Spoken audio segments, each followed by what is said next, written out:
नमस्कार साथियों, स्वागत है आपका हमारे YouTube चैनल में। आप छत्तीसगढ़ की किस जगह से हमारे समाचार सुन रहे हैं, कृपया कमेंट बॉक्स में लिखकर हमें ज़रूर बताएं। साथ ही हमारे चैनल को सब्सक्राइब करना ना भूलें। रायपुर से प्रस्तुत हैं छत्तीसगढ़ के प्रादेशिक समाचारों के साथ मैं रजनी शुक्ला। पहले मुख्य समाचार। केंद्रीय ग्रामीण विकास और कृषि मंत्री शिवराज सिंह चौहान दुर्ग जिले के प्रवास के दौरान मोर मकान मोर अधिकार के साथ ही किसान मेला में शामिल हुए। रायपुर में कल से शुरू हुआ इंडियन वाटर वर्क्स एसोसिएशन का वार्षिक अधिवेशन, मुख्यमंत्री ने किया शुभारंभ। बीजापुर जिले में 13 माओवादियों ने पुलिस के समक्ष किया आत्मसमर्पण।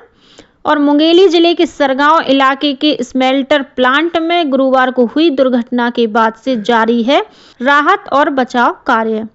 अब समाचार विस्तार से।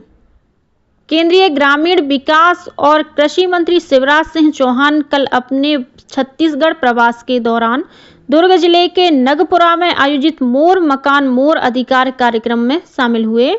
कार्यक्रम को संबोधित करते हुए श्री चौहान ने कहा कि केंद्र में प्रधानमंत्री नरेंद्र मोदी के नेतृत्व में तीसरी बार सरकार बनते ही छत्तीसगढ़ को प्रधानमंत्री आवास के तहत 8 लाख से अधिक मकान दिए गए और इस वित्तीय वर्ष में 3 लाख से अधिक मकान दिए जा रहे हैं।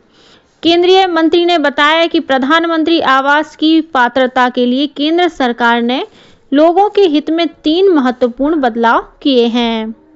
केंद्रीय मंत्री ने कहा कि छत्तीसगढ़ के गांव गरीबों से मुक्त बनाए जाएंगे।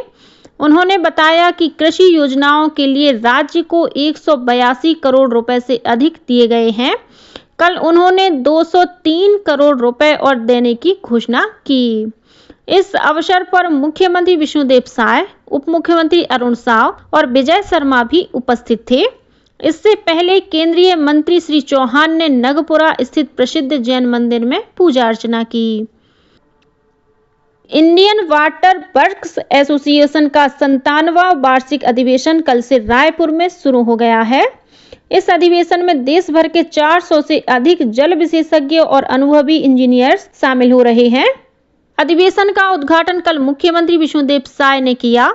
कार्यक्रम को संबोधित करते हुए मुख्यमंत्री ने कहा, जल संरक्षण हम सबकी जिम्मेदारी है। जल प्रबंधन समय की मांग है। हमें आने वाली पीढ़ियों के बेहतर जीवन के लिए जल के प्रबंधन और संरक्षण के साथ ही जल स्रोतों के संवर्धन पर विशेष ध्यान देना होगा। कार्यक्रम को संबोधित करते हुए उप मुख्यमंत्री अरुण साव ने कहा कि इस अधिवेशन के दौरान देश भर से आए इंजीनियर्स और विषय विशेषज्ञ जल संरक्षण पर गहन विचार विमर्श करेंगे और इसके लिए रणनीति तैयार करने में योगदान देंगे। 3 दिवसीय यह अधिवेशन 12 जनवरी तक आयोजित किया जा रहा है। इस बार अधिवेशन की थीम जल 360 डिग्री रखी गई है। अधिवेशन के दौरान अपशिष्ट जल के उपचार और जल प्रबंधन में नवीन तकनीकी को शामिल करने पर विशेष रूप से विचार विमर्श किया जाएगा। मुख्यमंत्री विष्णुदेव साय ने कल नवा रायपुर में ऑल इंडिया स्टील कॉन्क्लेव 2.0 का शुभारंभ किया। इस कॉन्क्लेव में 17 राज्यों के 1500 से अधिक प्रतिनिधि स्टील उद्योग की चुनौतियों और नए अवसरों पर मंथन करेंगे। समारोह को संबोधित करते हुए मुख्यमंत्री ने कहा कि प्रधानमंत्री नरेंद्र मोदी ने वर्ष 2030 तक 300 मिलियन टन स्टील उत्पादन का लक्ष्य रखा है और इस लक्ष्य को पाने में छत्तीसगढ़ की सबसे अहम भूमिका होगी। उत्तर प्रदेश के प्रयागराज में कल मुख्यमंत्री योगी आदित्यनाथ ने महाकुंभ को समर्पित आकाशवाणी के कुंभवाणी चैनल का शुभारंभ किया। आकाशवाणी का कुंभवाणी चैनल 26 फरवरी तक प्रतिदिन सुबह 5:55 से रात्रि के 10:05 तक महाकुंभ की हर गतिविधि पर आधारित कार्यक्रम प्रसारित कर रहा है। यह कार्यक्रम 103.5 मेगाहर्ट्ज फ्रीक्वेंसी पर उपलब्ध है। भारतीय जनता पार्टी के राष्ट्रीय प्रवक्ता और संविधान गौरव अभियान के छत्तीसगढ़ प्रभारी गुरु प्रकाश पासवान ने कल रायपुर में पत्रकारों से चर्चा करते हुए कहा कि भाजपा के लिए संविधान सत्ता का साधन नहीं बल्कि आस्था और श्रद्धा का केंद्र है। उन्होंने बताया कि इस बात को लोगों तक पहुंचाने के लिए पार्टी द्वारा 26 जनवरी तक संविधान गौरव अभियान चलाया जा रहा है, जिसमें विभिन्न बस्तियों में संपर्क करके भाजपा सरकार के काम के साथ ही बाबा साहेब डॉक्टर भीमराव अंबेडकर के व्यक्तित्व और विचारों पर विमर्श किया जाएगा। बीजापुर जिले में 13 माओवादियों ने पुलिस के समक्ष आत्मसमर्पण किया है। इन माओवादियों ने जिला मुख्यालय में पुलिस और सीआरपीएफ के वरिष्ठ अधिकारियों के समक्ष आत्मसमर्पण किया। बीजापुर के एएसपी चंद्रकांत गोबराना ने बताया कि इन माओवादियों पर कुल 13 लाख रुपए का इनाम घोषित था। आत्मसमर्पण करने वाले माओवादियों को छत्तीसगढ़ सरकार की पुनर्वास नीति के तहत 25-25 हजार रुपए की प्रोत्साहन राशि प्रदान की गई है। इधर कोंडागांव जिले के पुलिस अधीक्षक कार्यालय में 1 लाख रुपए के इनामी माओवादी ने आत्मसमर्पण किया है। यह माओवादी आमदई एरिया कमेटी अंतर्गत LOS सदस्य के पद पर कार्यरत था।